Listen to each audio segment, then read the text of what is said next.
Bismillahirrahmanirrahim. Jadi hari ini kita kuliah lagi tentang sistem terdiskusi, yaitu model arsitektur sistem terdistribusi. Oleh saya, Raden Wirawan. Jadi tujuan dari perkuliahan kita adalah diharapkan mahasiswa mampu memahami model-model dari arsitektur sistem terdistribusi. Di mana arsitektur sistem terdistribusi ini atau biasa disebut dengan sister, yaitu suatu rancangan untuk penyusunan dan operasi komponen-komponen suatu sistem, di mana rancangan tersebut mengidentifikasi komponen beserta fungsi-fungsi komponennya. Selain itu, juga konektivitas, hubungan antar komponen, dan mendeskripsikan pemetaan fungsional ke dalam komponen. Jadi, suatu sistem atau proses sistem itu dia terdiri dari client, server, peer, dan middleware. Di mana klien di sini fungsinya untuk proses membuat atau melakukan request oleh user.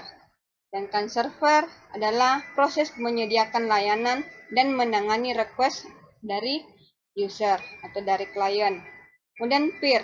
Peer ini proses yang saling bekerja sama dan berkomunikasi.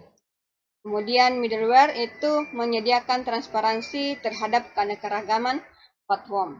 Jadi suatu proses itu harus ada middleware-nya karena client dan server ini kalau tidak ada middleware itu langsung berhubungan dan harus terjadi beberapa hal, misalnya penyandian dan translasi data atau informasi, perbedaan protokol, pengendalian aliran informasi, pencarian treasure, serta bisa menangani penanganan kegagalan antara hardware dan software.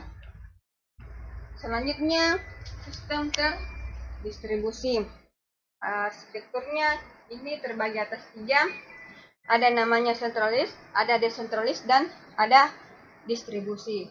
Ya, jadi centralized ini kita bisa lihat di sini, dia terpusat ya, cuma satu servernya dan beberapa klien. Sedangkan decentralized itu dia berkelompok tapi masih saling terhubung antara satu server dan server yang lainnya yang disertai dengan beberapa klien.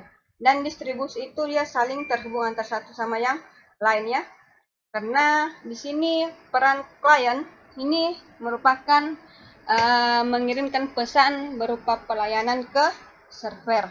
Sedangkan server ini bisa berupa basis data SQL, monitor TP, server Groupway, server objek, ataupun web.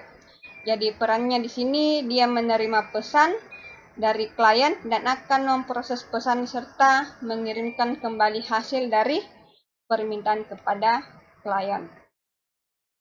Nah, di sini di sistem arsitektur itu dari 3 bagian itu terdiri dari beberapa bagian. Misalnya sentralis itu ada aplikasi layer, ada multi thread arsitektur. Kemudian decentralized ada juga bagian-bagiannya dan hybrid arsitektur. Jadi nanti kita akan menjelaskan poin-poinnya semua. Pertama itu client server. Kita bisa lihat di sini client server itu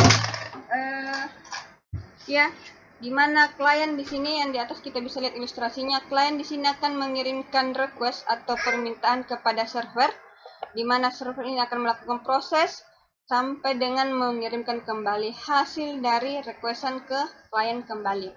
Jadi di sini kita bisa lihat kliennya ke server 1, klien ke server, dan server ini pula bisa menjadi klien kepada server yang kedua.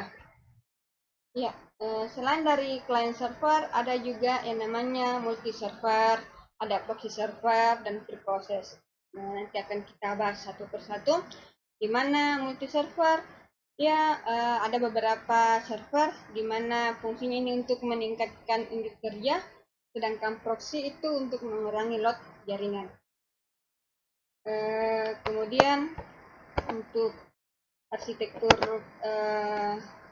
client server, di sini model sistem terdistribusinya menunjukkan bagaimana data dan prosesan distribusi pada serangkaian prosesor.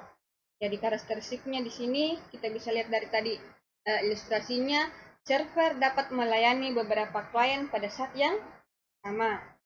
Antara klien dan server merupakan hubungan one to many, di mana ada bisa satu server, kemudian beberapa banyak klien. Kemudian tidak bergantung pada platform. Sistem client server juga dapat memekatkan baik secara vertikal maupun horizontal. Jadi vertikal maksudnya dari atas ke bawah, ya. Yang horizontal bisa seperti tadi ilustrasi dari kiri ke kanan. Antara klien dan server itu berkomunikasi dengan mekanisme pertukaran pesan atau message. Jadi adapun kelebihan dari client server ini, ya unggulnya karena dalam kecepatannya dia mendukung jaringan yang besar, implementasi yang relatif sederhana karena pembagian fungsi yang baik dan tersentralisasi. Ya, kemudian kekurangannya yang pertama pengaturan setupnya kompleks karena dia bisa digunakan pada jaringan yang besar, ya. Kemudian biayanya juga tinggi, mahal, serta membutuhkan sumber daya manusia yang handal dalam mengelolanya. Selanjutnya di sini yang tadi saya jelaskan bahwa ada juga multi server. Kita bisa lihat di sini ada beberapa server di mana merupakan replikasi atau database dari terdistribusi. Ya, jadi servernya di sini merupakan service yang di mana dia disediakan dari beberapa server. Jadi klien di sini bisa meminta requestan kepada beberapa server sehingga di sini bisa lebih cepat, ya, prosesnya lebih cepat, lebih handal, dan di sini juga tujuannya itu supaya unjuk gigi, artinya bisa melihat aktivitasnya secara cepat, ya, pemberian aktivitas pemberian hasil permintaan atau requestnya lebih cepat. Kemudian sini model arsitektur proxy server. Ini tingkatan dari model multi, di mana di sini penyimpanan lokal atau item yang sering digunakan. Dia menggunakan firewall atau short engine web server, ya. Web server di sini sebagai server, ya, sebagai server kembali, sehingga dia mengurangi beban pada server, ya, server utama, sehingga penyimpanan ini dapat meningkatkan unjuk kerja dari proxy server ini sendiri. Jadi kita bisa lihat di sini klien akan meminta requestan pada proxy, sehingga proxy ini dapat juga meminta atau ada umpan balik dari web server. Jadi akan mengurangi kerja dari server utama atau proxy server. Selanjutnya dari central arsitektur ini ada yang dikatakan application layer dan multi-tiered arsitektur. Jadi application layer ini atau model client server ini dalam pengembangannya biasanya ada perdebatannya tentang fungsi dari klien dan server. Biasanya hampir sama, yang mana klien, yang mana server. Sehingga dari klien server ini kita harus tahu dulu bahwa fungsinya dari arsitektur klien server ini adalah untuk mengetahui atau untuk keperluan user akses ke database, ya, bagaimana cara user atau klien ini menerima pesan atau permintaan kepada server atau ke dalam database. Sehingga dalam aplikasi layar ini dibagi beberapa level, yaitu yang pertama user interface, yang kedua processing level, kemudian yang ketiga datanya, ya. Kemudian ada yang namanya multi-tiered arsitektur. Multi-tiered arsitektur ini biasa disebut dengan vertical distribusi karena berbentuk seperti vertikal, di mana semua mesin-mesinnya ini memiliki fungsi yang sama, ya. Jadi setiap mesin memiliki fungsi yang sama dan masih dalam satu grup, ya. Jadi mungkin itu saja hari ini Kalau ada pertanyaan silahkan ke